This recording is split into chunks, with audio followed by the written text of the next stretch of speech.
Fishing is fun, but hooking is the only way. We're gonna show you how to catch some fish today. Look at the birds up point. See all the fish out on the surface? It's like white caps. Oh man, look at that. The deep fish. I can get up there fast enough and throw this jerkbait in there and fish on.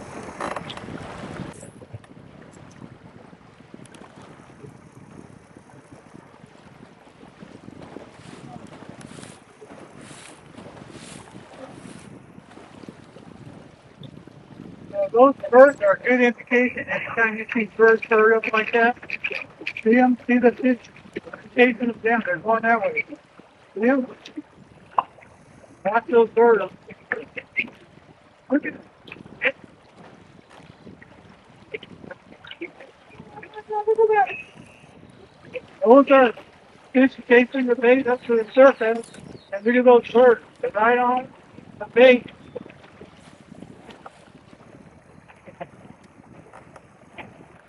You're going to push them into this hole once just to get them trapped. There you go. Look at it.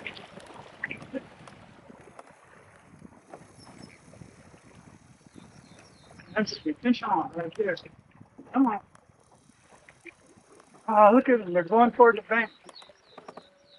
They'll push them to the shore so they can get them trapped.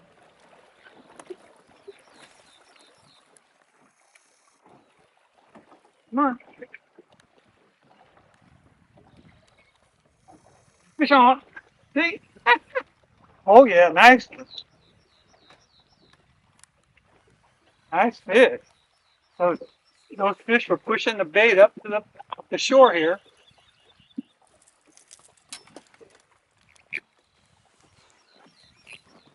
Oh, nice bass.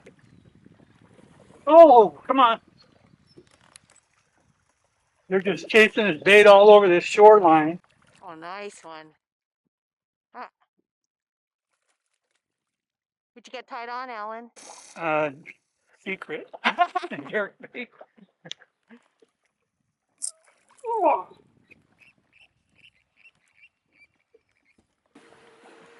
Nice.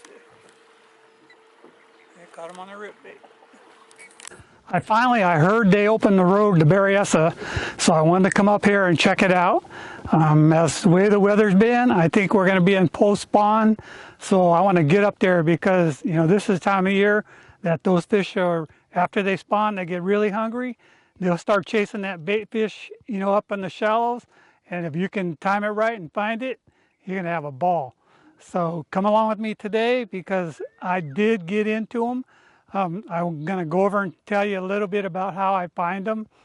Actually, I go out and look in the flat areas where I know that those fish had just got done spawning. And the water temperature was 62, 63 degrees this morning when I put the boat in the water. So I know it's going to warm up really quick because it's starting to get hot. So anyway, I use my electronics and I'm cruising along the bank, but also one of the things I do is I watch for birds.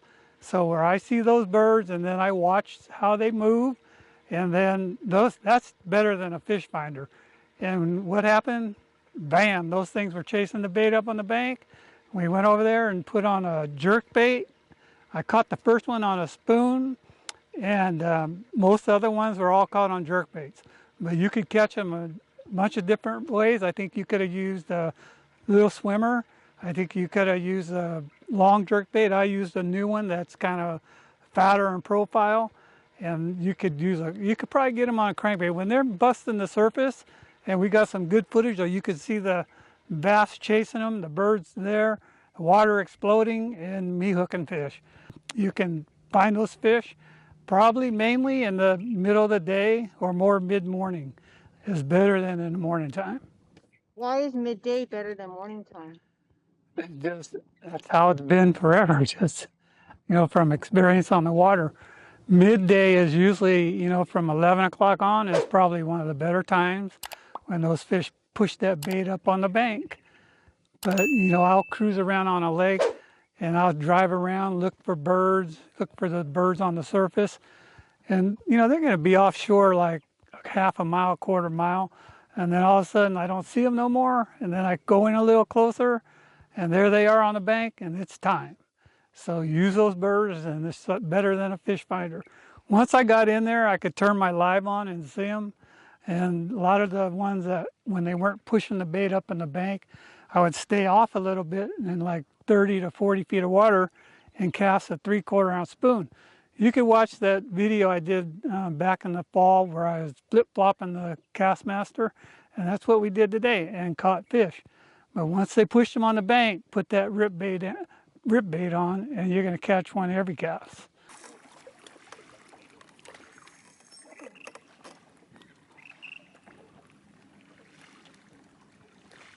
Oh, shoot, look at that. Those birds, those fish are chasing that bait. Look at that. Look at that. See? Now that's fish on right there. Fish on. Come on. Come on. Come on. Oh. Even the bird got one.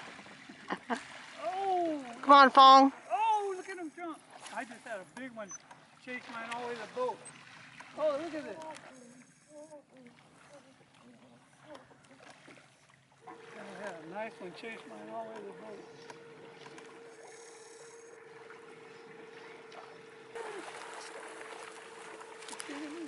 Oh, they're still there. The corner.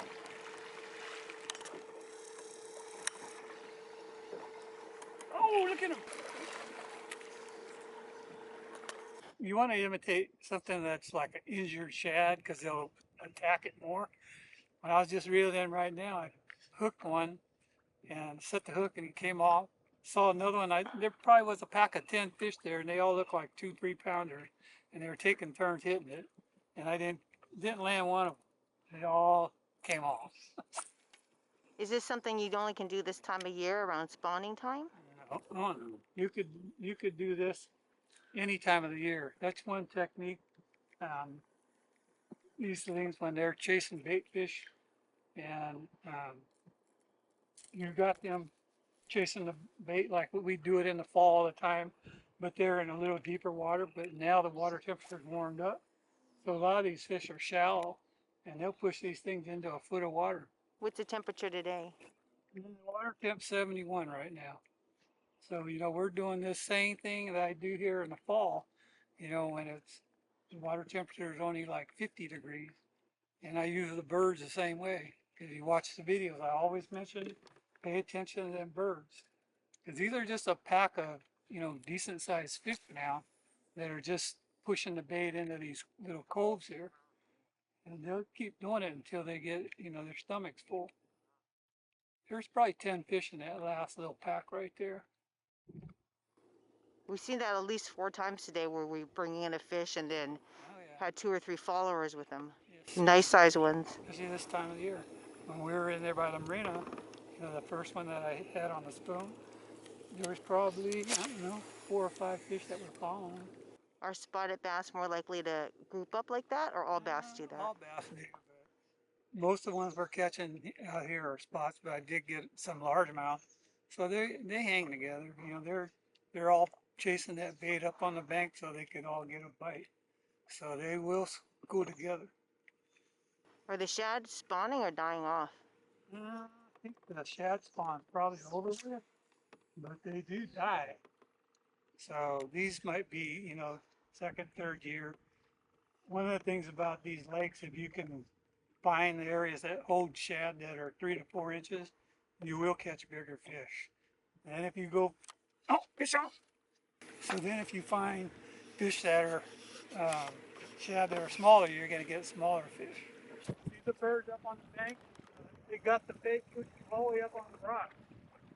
They were literally on the bank, floating on the bank.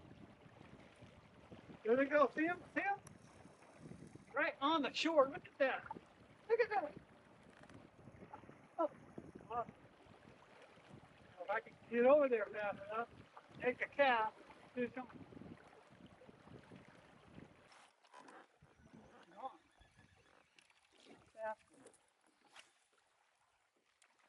That quick, they pushed them right into that bank right there.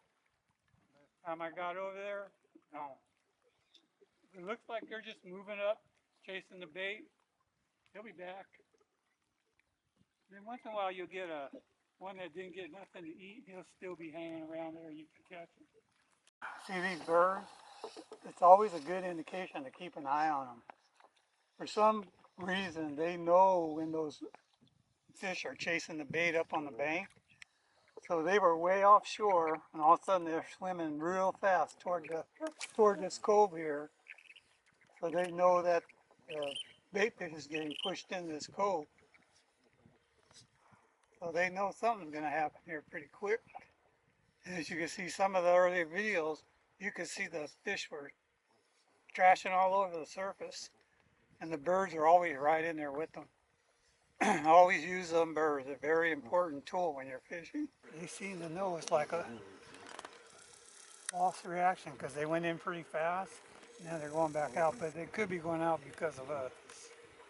How do you know when to use a rip bait and when to use a spoon on the drop and drag technique? When they're pushing the bait up on the shore, I'd much rather use a jerk bait. You can cover a lot more ground a lot quicker. And then when the fish, actually when we first pulled up here, I saw the birds and then I picked up a spoon, threw it out, and first cast I got one. But they were more pushed out. They weren't, I don't think they were pushing the bait into the bank yet. So I either have a spoon or, a jerk bait on. Those are my two go-to lures.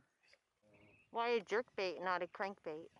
It's imitating a injured shad, which these fish are pushing the redfin shad into the bank. And you want to make one that's kind of resembles an injured bait.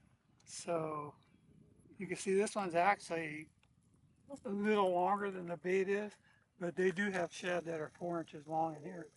And I've been catching a lot of big fish on this. What type of line do you like to use? Normally I just use a 12-pound Yozuri, like a hybrid fluorocarbon. But today I got 40-pound braid with about a 2-foot piece of 25 fluoro leader. And it seems to be working fine. These fish, when they're chasing bait like that and feeding, they're not looking, believe me. They see that lure flashing in water and they hit it. Doesn't matter how heavy your line is. That's why I lost them too, because of the braid. Why is that? Because it doesn't have any stretch. And these little hooks here, they'll, oh, got bit. Oh, God. Look at him. He's chasing. Look at him. Oh,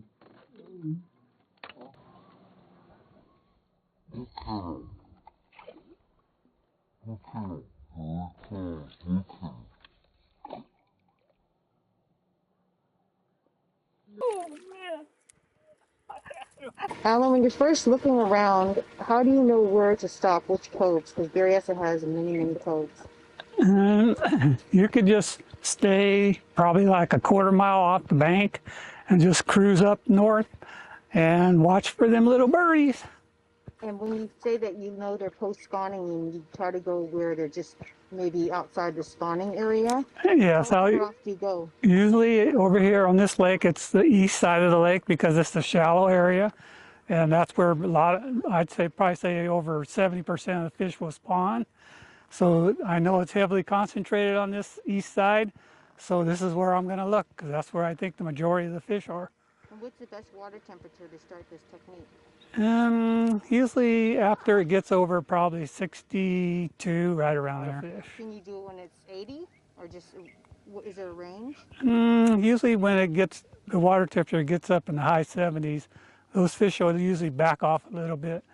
And then I do it in the fall too. You could very well do this in the fall, catch a lot of fish doing this. And you could watch some of our videos that we've done in the past. And we're out there in 60 to 80 feet of water, spooning. And those same style with the spoon, whether I'm doing it in 10 feet or 60 feet, same way. Look at him. See that? Look at that bait. He's chasing the bait. Get over there.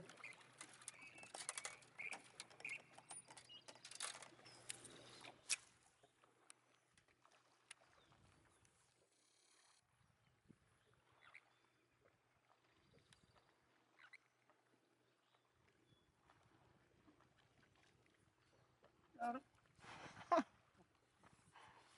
Oh, he got off. Nice one.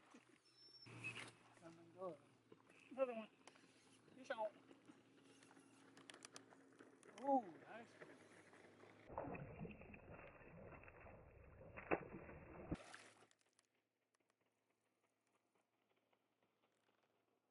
Big one.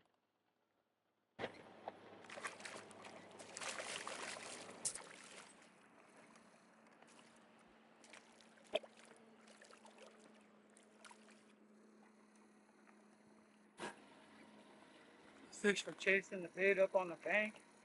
Grabbed the jerk bait, threw it out there, and bam! They had all the bait pushed up on the bank here. You see, look like white cats.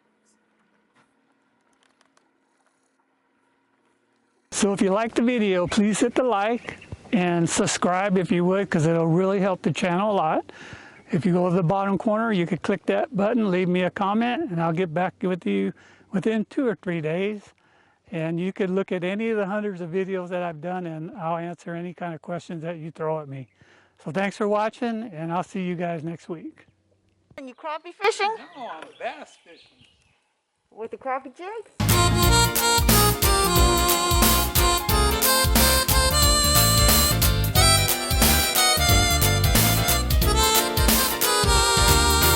Fishing is fun, but hooking is the only way.